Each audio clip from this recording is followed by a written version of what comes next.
Hello everybody, welcome. My name is Jody Schollard with Chicago White Metal Casting. Really happy you can join us for today's webinar. The topic for today is going to be how to select the right die-cast alloy for you. So we're going to look at the three main family of alloys that we have: aluminum, magnesium, or zinc. And we'll talk about the best ways to choose which one might work best for you. Just a housekeeping note, all of the attendees' phones are in listen-only mode at the moment. We do have a way for you to ask questions to us, and we'll talk about that in just a moment.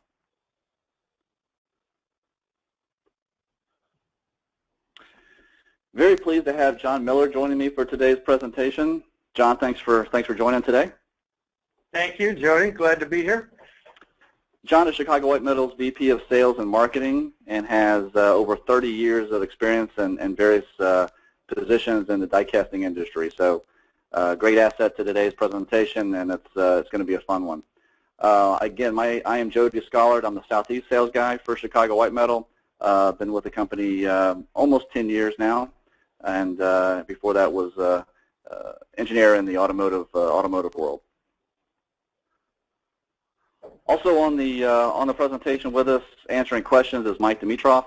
So feel free to send in questions as they come around, and we'll show you how to do that.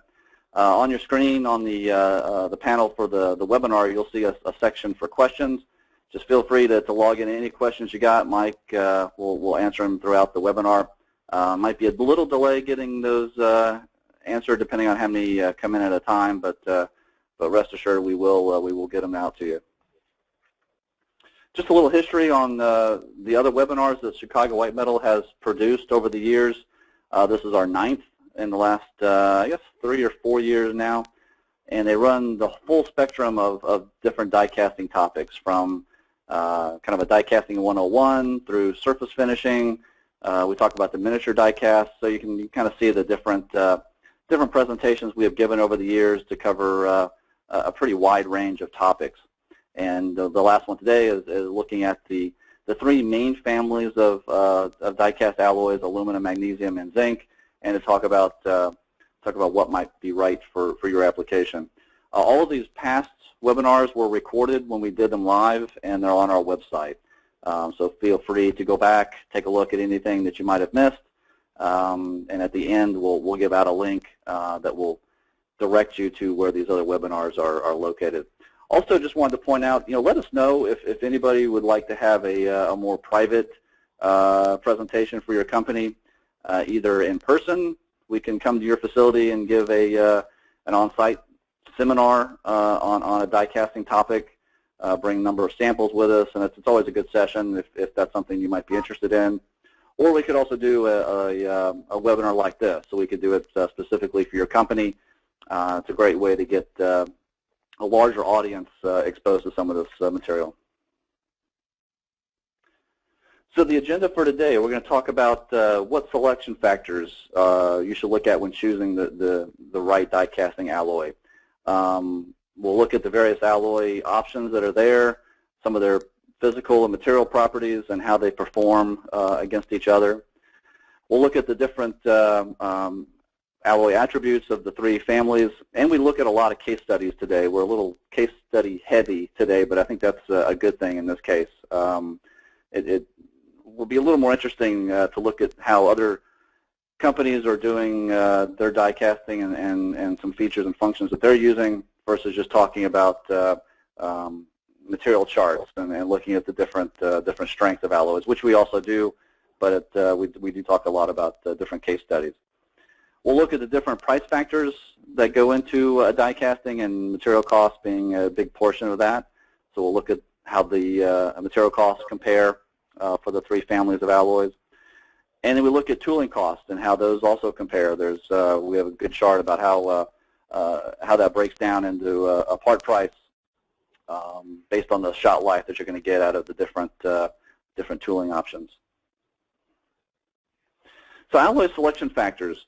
First off, understand the application. So as much as you can discuss with your die caster, the better. If we understand what the application is, what it's going to do, we can help guide you to one alloy or the other. what type of environment is the application going to be in. Is it going to be outside? Is it going to be inside? Is it going to be in a swimming pool environment? Different things that will kind of lead us to help you select the right alloy. There are EMI shielding requirements. Is it a electrical circuit enclosure type of thing? Is weight a consideration? Obviously, the different families that we have, one of the biggest differences between them are the weight differences. So that's a big factor, and anything else that might go into the environment to help us lead in one direction or the other. What type of product testing requirements are they going to be? Does the product need to be leak tight? Is it going to be subjected to some sort of impact testing? So just the more we understand about how the product's going to be tested and used will help us help you. What type of cosmetic and finish requirements are there? Is this a industrial type use where there's not really any cosmetic requirements of the part, or is it going to be a very, very highly cosmetic consumer product, for example? The answers to those will help us give some thought on what alloy might be better for an application. And we have a little saying, start with the finish in mind. That was the title of a previous webinar where we talked specifically about surface finishes that you can put on die castings, and it's really true. There's a lot of things that if we know how the part's going to be end up being used and presented, it helps us at the very beginning of a project. And that leads into the last item. Even very, very small details can affect the cost and performance. So as much you can tell the die caster you're working with, the better. Jody, I couldn't agree with you more. And just to emphasize again, understanding the application is extremely important. And so I would hope that if you work with CWM, you're going to find we're going to ask a lot of questions. It just shows that in the end we understand that's the best way to serve our customers, is understanding their application and providing solutions. Exactly. So the next slide we're going to talk about or look at some relative comparisons between the different alloys. And you'll see that we have the main, in each family, aluminum, mag, and zinc, we have the main alloy that is used in the vast majority of applications. So for aluminum, we're looking at A380. For magnesium, it's AZ91D, and for zinc, it's zinc or Zamac number 3. And we cover the nomenclature a little bit later, but these are the three that we're highlighting here. And just to let you know, this chart and the next couple will be provided as handouts, so you don't have to take notes or think that you have to write anything down as I go through. And I'm not going to talk about all these, but just a couple that I would highlight. Yield strength, if you look at yield strength, they're very, very similar between aluminum and magnesium, and zinc being stronger in that case. If you look at the strength to weight ratio, magnesium is always going to be the leader there. Magnesium very, very lightweight, but very, very strong. So that's where the number 1 comes from on that characteristic. Go through down to density. That's obviously an important one. Magnesium being the lightest weight, aluminum being the next, and zinc being the heaviest. So that's obviously a very big factor a lot of times when people are looking for what alloy to choose. Another characteristic to point out, die life is another good one to show. If you kind of consider, and we talk about this later, but you kind of generally think that aluminum die is going to give you maybe 100,000 shot life. Magnesium will be in the 300,000 to 400,000 shot life, and zinc you could potentially get millions of shots.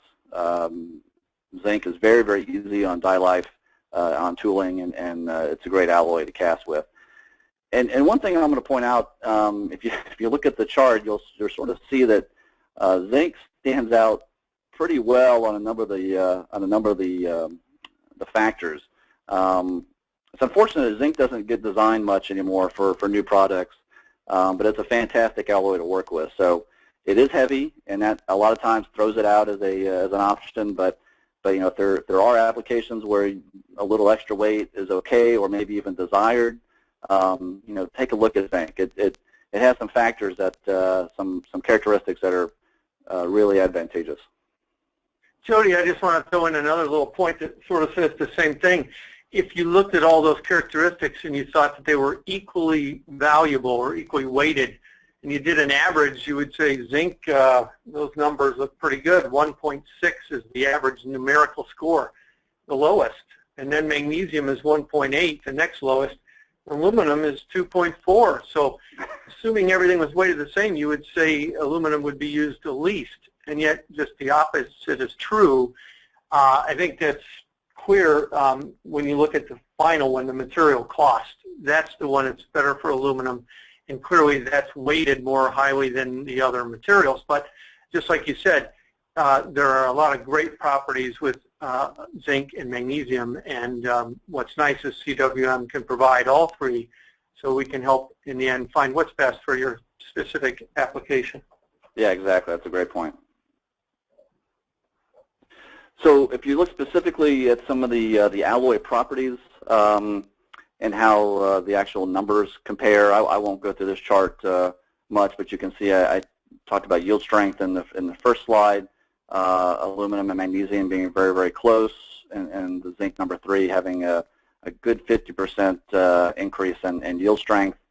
Impact is another one to highlight. If you have something that's needs some impact resistance, again, zinc is a good option. Trying to think on this slide, that's probably it. We'll go to the next one. And here I might point out, if you look at the thermal conductivity, a lot of times people will automatically think, okay, I've got to have an aluminum part as a heat sink, and that's what I've got to go with. But if you look, zinc is very good for thermal conductivity as well.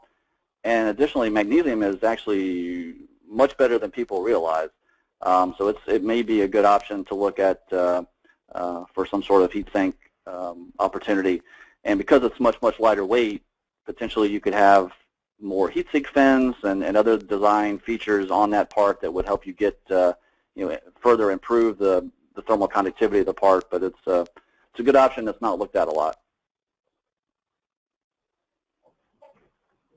Okay, we're going to look now at aluminum and go into the first family that we're going to talk about. And John's going to take the next few slides. Thanks, Jody. So yes, as I kind of indicated before, aluminum is the workhorse of the industry. It's true for Chicago White Metal, where about 65% of our business comes from the aluminum die casting side, but it's true for the industry as well. And why is that? It's very common. It's been around for decades. A large knowledge base has been established, and it's been used in so many applications. So essentially, it's a comfortable material to work with. It's very predictable, works well in a range of environments, and has a very good combination of properties, production efficiencies, and as I emphasized in the previous slide, cost. So often, the best strategy when you're considering an application is to sort of think aluminum, but then start to question if there are specific reasons why mag or zinc would be a better choice. And there often are reasons, but there's nothing wrong with assuming aluminum because it is got a very good combination of benefits. So in terms of designations of alloys, we're going to just briefly talk when we get to all three families. But the aluminum alloy designation is really just by series number. So the 380 doesn't mean anything specific other than it's a specific series. Primary cast alloys are usually in the aluminum 300 and 400 series. 380 is the most common die casting aluminum alloy, and other alloys in the same 300 series would be 360, 383, 390, and those individual designations have to do with varying amounts of silicon and copper being the major alloying constituents.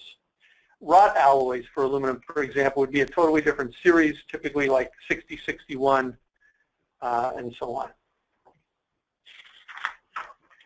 The next slide is now going to get into some case studies. So to me, this is where the fun starts. Now we can help walk through why a certain alloy was chosen for an application. So here's a fairly large casting that goes on a road grader or bulldozer or earth-moving piece of equipment. On those types of equipment, weight is not super critical, but going to an aluminum die casting reduced weight over what it would be if it was iron or steel. But it needed to be a very rugged, heavy-duty, so to speak, part that would hold up in a very wide range of environments, harsh conditions, and so on. And aluminum helps achieve that. It gives the very durable, predictable mechanical properties. It can be cast in a fairly thick wall geometry and works very, very well. So in that application, aluminum made sense. The next slide is an example of a pool filter ring, a large clamp, and that's about a 2-foot diameter ring consisting of 3 different castings that CWM finishes, completely paints and assembles. So why was aluminum chosen? And again, oftentimes aluminum is the starting point, and there was no reason to choose anything else. It's not really so much a portable type component, and so not enough of a reason to reduce the weight as you would do with magnesium. But it does at the same time need to be lightweight enough because it's removed by the user every time he changes the filter in zinc, so therefore zinc would have been very heavy for that. So aluminum sort of fell into the sweet spot and was selected. The next one is a camera, a high-end camera, multi-piece, and I'm talking about this slide in terms of aluminum, but it was actually a mixture of components made in both aluminum and magnesium. So 11 different parts went into this camera. And why would you choose aluminum and where would you choose magnesium? Well, in order to get good balance and stability, this is a shoulder-worn camera. You see the U-shaped piece there. So the idea was to keep the heavier aluminum parts directly over top of the shoulder, whereas some of the front end of the parts and the top piece was magnesium for better balance and better control when you're moving the camera around and panning and so on. So that's a good kind of case study to show where both alloys made sense. Also, a lot of the parts were net shape or near net shape, and magnesium does a little better job than aluminum on casting completely net shape parts with very thin walls and precise features and so on. And Jody, I think you're going to take the next case study. Yeah, this is a relatively new part that we started working on. It's for a 3D printer project. This is for one of the smaller kind of desktop units for 3D printers. And you can see this metal frame, this frame part right here is kind of the main structural part in the device. And started out life as a 8-piece CNC hog-out assembly. So you can, if you broke this down, broke the frame part up in about 8 different sections, that's how the customer was purchasing it. Obviously very expensive, and not from just a component standpoint, but also from a assembly standpoint and complexity. And so we worked with the customer to develop a single-piece part.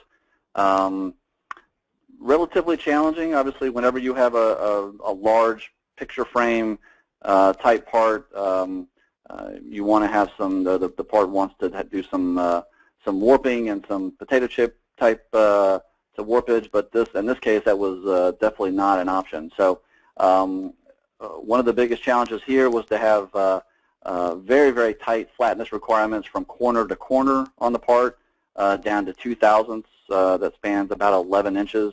So you can see it's a pretty challenging thing to do. But the end result was fantastic. It saved 88% plus on this product from the 8-piece CNC hog-outs down to the 1-piece aluminum die cast. Again, this aluminum was chosen, like John mentioned previously, it was kind of the starting point. The customer was using aluminum billet material for their hog out, so they were familiar with aluminum and the relative weight, so we just, it made sense to stick with aluminum in this case.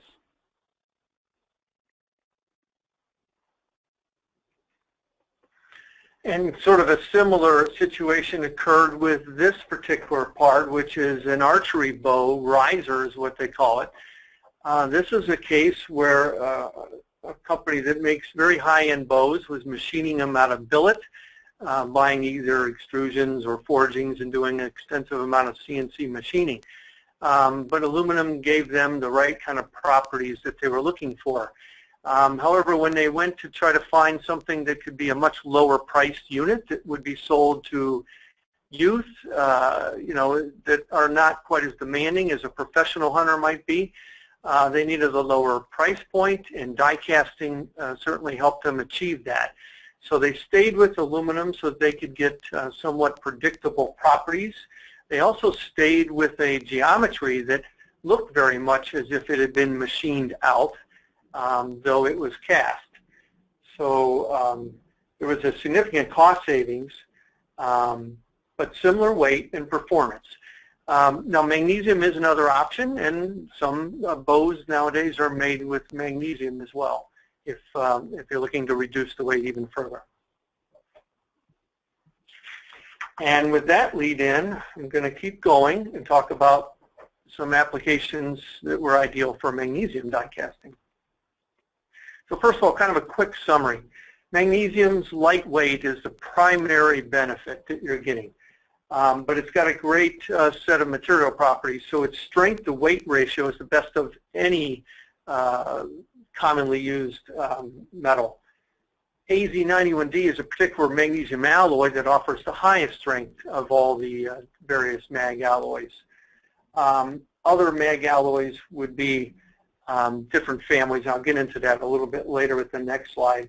Magnesium sometimes gets a bad rap for corrosion, but that goes back many, many years when lower grades of magnesium were being used. Today's high purity magnesium alloys actually achieve very, very good corrosion resistance, with the potential exception of galvanic coupling corrosion, where it's more sensitive in that regard than would be aluminum. There also are special precautions when machining or grinding magnesium. This is something that we would want a customer or end user to be aware of. But obviously, Chicago White Metal has a great deal of experience, and there's no issues that we have with those kind of processes. It machines very easily. So in addition to that, it's got tool life that is maybe 3 to 5 times longer than aluminum, and generally can be cast thinner and with less draft angle than with aluminum. The alloy designation AZ91D. In the case of magnesium, these numbers kind of lay out like this. The various constituents that might go into the alloy, the primary one is the first letter. So in AZ91D, magnesium, most of it is magnesium, of course, but the alloy, aluminum, is the first major alloy element. And the first number that you see there, 9, is its relative percentage. So 9% aluminum. And then in a similar fashion, zinc is the second highest alloying element, and about 1% zinc. So that's the basic way magnesium alloys are designated. The D is just a rev level. As they keep tweaking a little variation, they will rev that. And it'll also apply to sand casting as well as die casting. So for example, there's an alloy AZ91E, which is a sand cast alloy. So it wouldn't be used in our process. Other alloy groups that you might see if you're looking at magnesium would be AM series, which would be the elements manganese primarily with aluminum. AE or AS would be some others. Those are rare earth or silicon additions that would be used where higher temperature strength is required. Getting into some of the specific case studies then. This was an award-winning part, and in the first ever use of magnesium by a dental products company. And so they developed this set of 2 parts as the end of the cantilevered light that would be used in a dental office. So the idea was they wanted to use metal to help dissipate the heat from LED lighting. LED lighting was a great benefit for dentists, not having to change the light bulbs and being able to get a lot of different color spectrums and so on. But in addition to that, magnesium, the lightweight on the end of the arm means that it's easy to move and reposition. And at the same time, once it's positioned, it doesn't want to droop or move on its own. So it worked out ideal for this particular application, reducing mass, reducing inertia, and dissipating heat. The next one is a portable application, and portability kind of goes hand in hand with magnesium. So this is a compact oxygen tank, and the particular components make up a little air compressor engine, and it's used to provide supplemental oxygen, and you wear it on like a backpack. So obviously lightweight is a really good advantage, why magnesium was selected.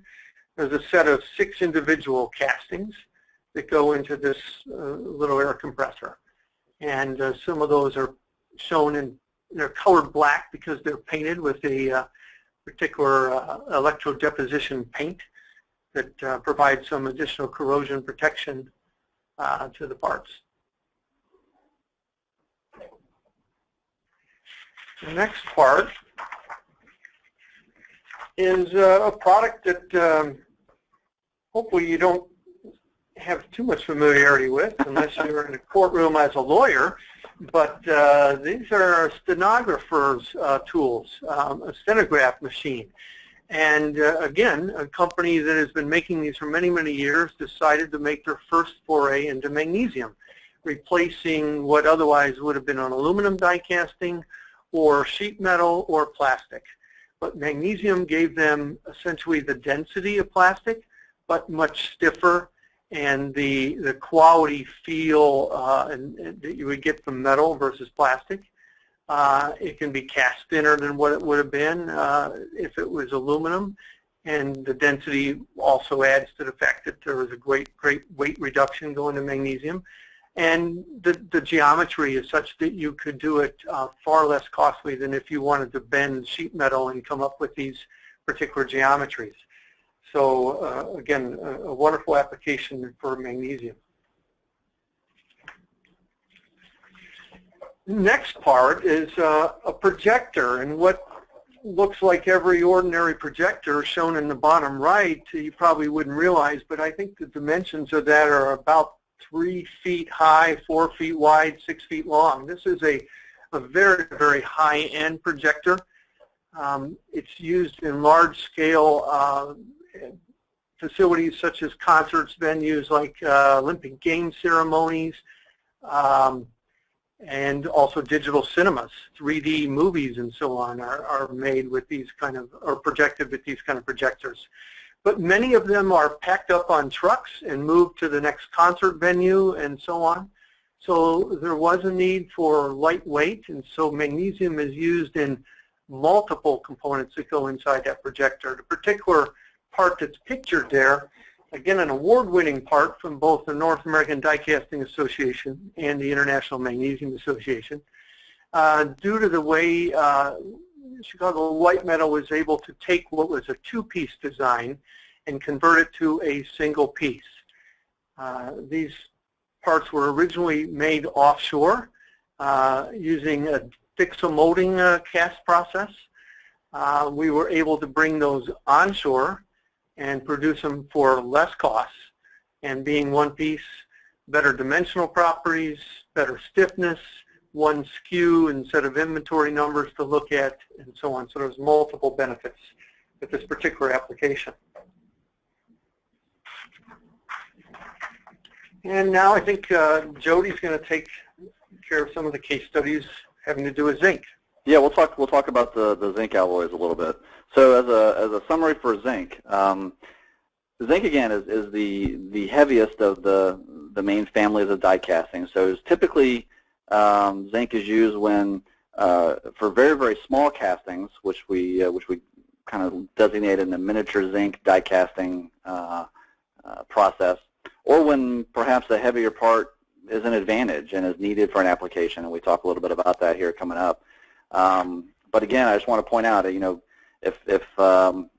your application can stand a little extra weight, even though it may be a larger part, don't forget about zinc, and it may offer some great advantages. You can do greater variation on wall thicknesses with zinc, and much thinner walls, or relatively thinner walls than either aluminum or magnesium. So that actually may help counteract some of the weighted disadvantage of zinc, because you can cast thinner wall sections. You can hold tighter tolerances than zinc than the other alloys. I mentioned earlier impact strength is higher than the other alloys. We also mentioned that longer die life, because of the lower pressure and temperature requirements of that the alloy is actually being injected into the die cast machine. It's very, very easy on the tools, and so tool life, you can get to potentially millions of shots. So many times you will never have to buy another die with a zinc project. It'll last the life of your project many times. And as I mentioned, it can be cast with thinner walls, less draft, and some crisper details than you can get out of some of the other alloys. If you look at how, just like we did with aluminum and magnesium, we'll take a look at how zinc is designated. The standard family of zinc is actually called Zamac, and there are a number of different Zamac alloys out there. And you can see how that's broken up. Z for zinc, A for aluminum, M for magnesium, and A for and, which is not very ingenious, and then copper K, or the German designation for copper. The 3 is simply in the list of alloys. Doesn't really designate anything, but there are a number of different Zamac alloys. There's 2, 3, 5, and 7 are the standard Zamac alloys. And again, like we talked about for looking at aluminum as sort of the baseline when you look at casting, for zinc, you would look at Zamac 3 as the baseline. It's used 90% of zinc die casting alloy applications out there. It's the Zamac 3 that is used. If there are, say, a little bit higher strength requirements, maybe you can look at a Zamac 5. That's what people typically go to there for. If you need something that's a higher ductility, you look at number 2. And if you need something that maybe your application has a part that's going to crimp onto another part, and you need the die cast material to move a little bit or deflect, then you can look at 7, the Zamac 7. Those are relatively rare. They're not used a ton, but they are out there. And then lastly, there's another family that is predominantly zinc, made up of zinc, but the ZA family of alloys. There's a ZA8, number 12, and 27. And those, the 8, 12, and 27 represent the amount of aluminum content in that alloy, so 8% aluminum. And this is a higher strength alloy, a little more expensive, not a lot, but a little bit more expensive. But it does have some very good uses out there.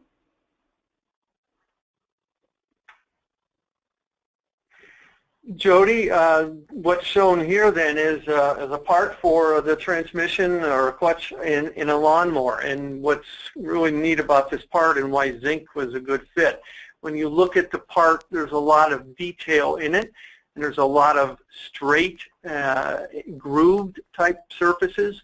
Those were challenging to do in aluminum, and so with the draft angles and so on required to cast it, the final geometry required extensive amount of machining.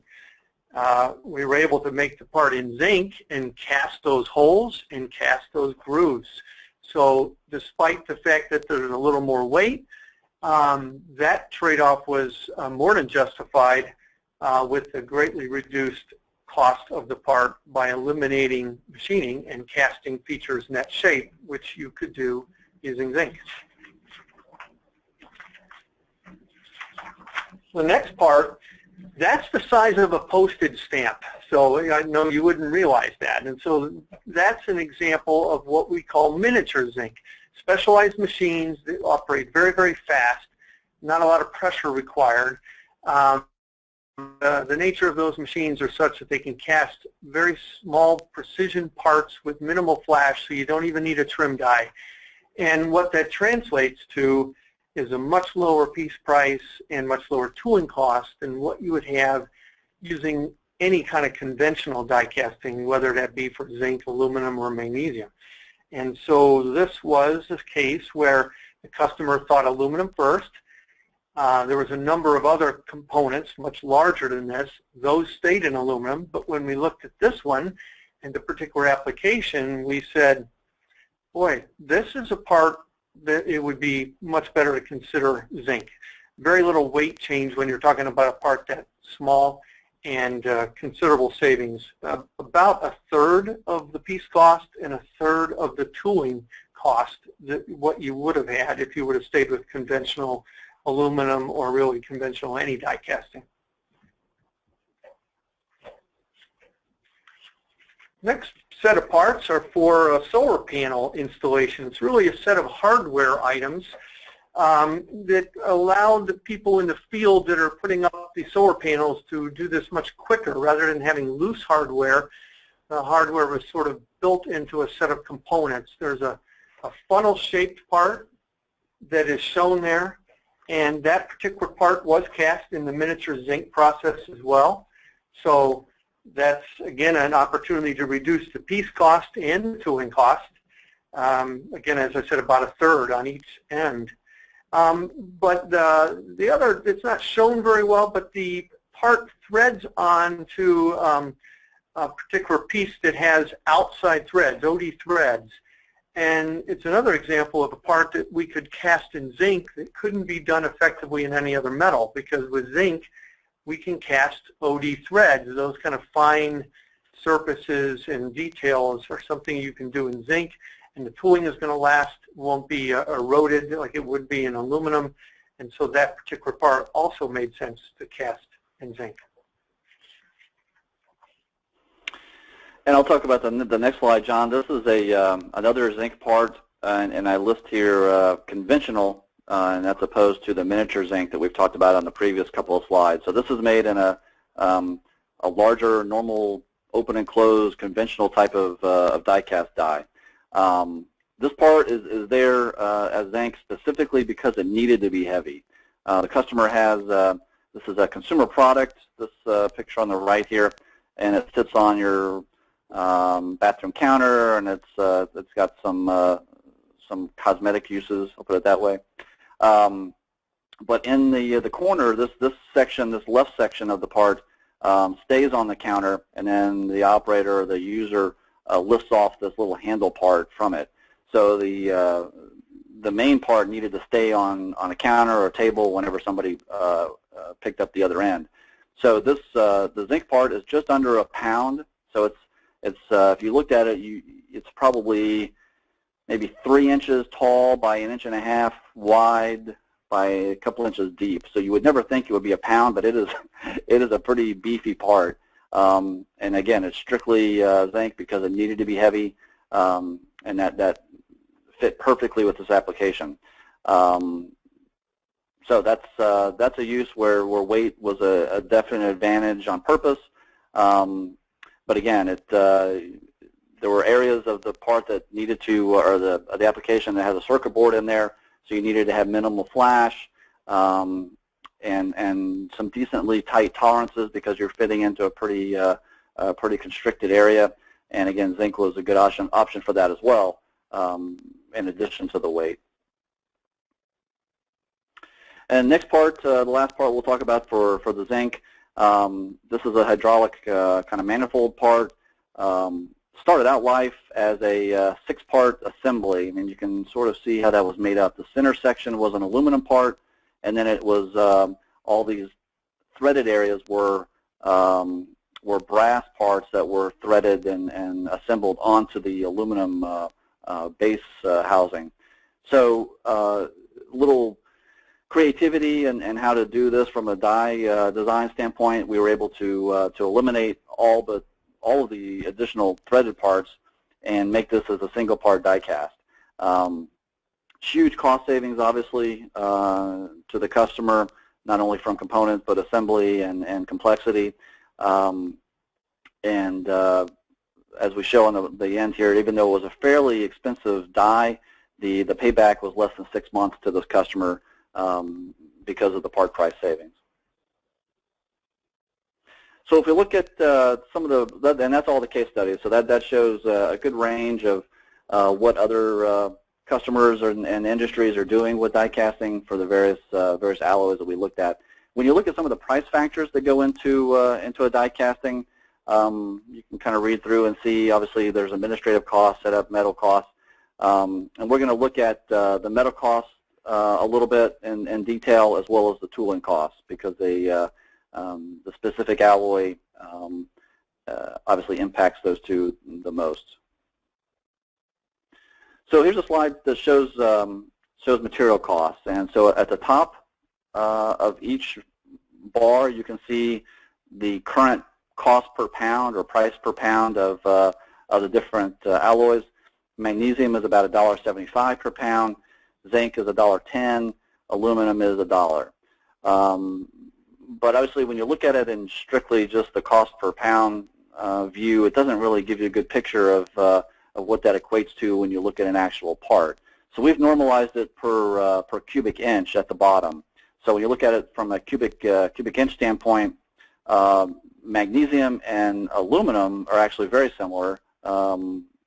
And then you can see, because of the density and weight of zinc, that increases that to 0.264 per cubic inch, which is the highest of the three.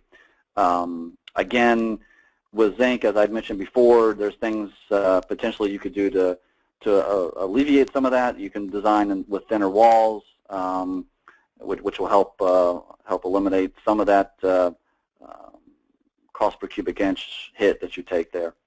But this gives a good view of where the cost per pound of the materials are right now and how they equate to when you really look at a cast part and over a cubic inch standpoint. Next slide, we'll look at the tooling cost comparison. This is a good slide to show. John and I have both mentioned previously the relative shot life that you will get off of a tool with the various alloys. So if you look at, we're assuming a tool cost of $75,000. So we just took that as a reference point. When you look at that over an aluminum tool, which, as I mentioned earlier, you may get on average 100,000 shots, that equates down to about 75 cents per part. If you look at that over the 75,000 tool cost over magnesium die life, which could get 500,000 shots, but here we're using 400,000 as an average, that equates down to a 19 cent per part when you look at how to basically amortize that tool price over the life of the tool. And then lastly, for zinc, we're using 1 million shots as an average. Again, it could be much higher than that, but that gets back to an 8 cent per part.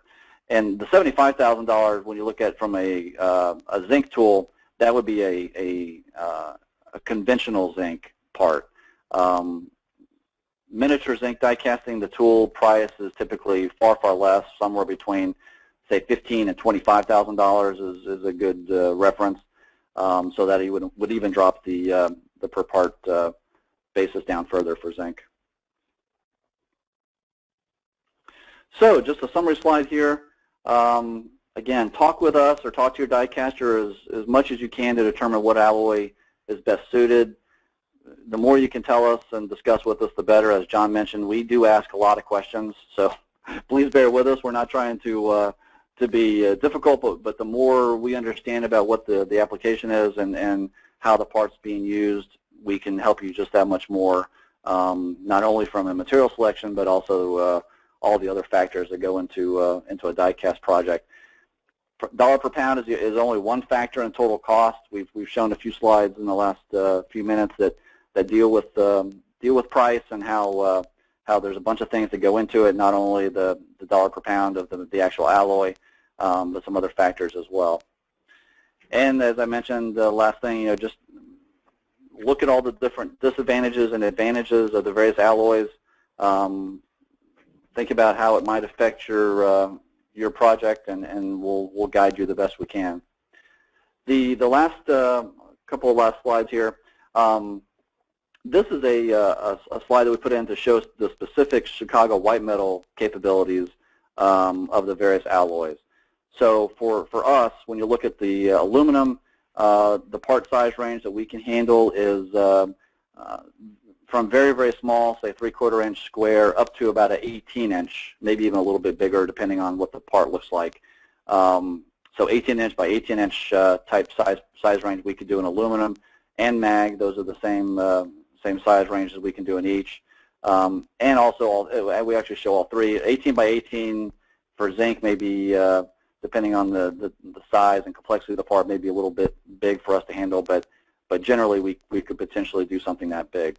That equates to about a 10-pound part, 9 or 10-pound part in aluminum and mag, and maybe say an 8-pound part in zinc. You can see the machine's tonnage range that we have in-house at the Chicago White Metal, up to 800 ton aluminum, up to 650 ton in magnesium, and up to 500 ton in zinc. Vacuum assist available for all three, and as we've mentioned many, many times today, you can see the expected die life of each machine or each alloy that we cast with.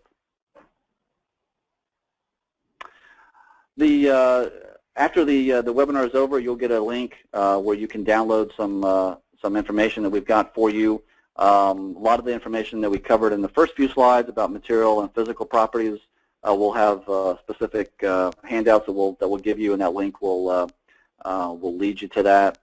And also we'll send out a die casting design and production planning guide that will be emailed or contained inside that link as well. Also, please, if you haven't done already, please visit the Chicago White Metal Design Center.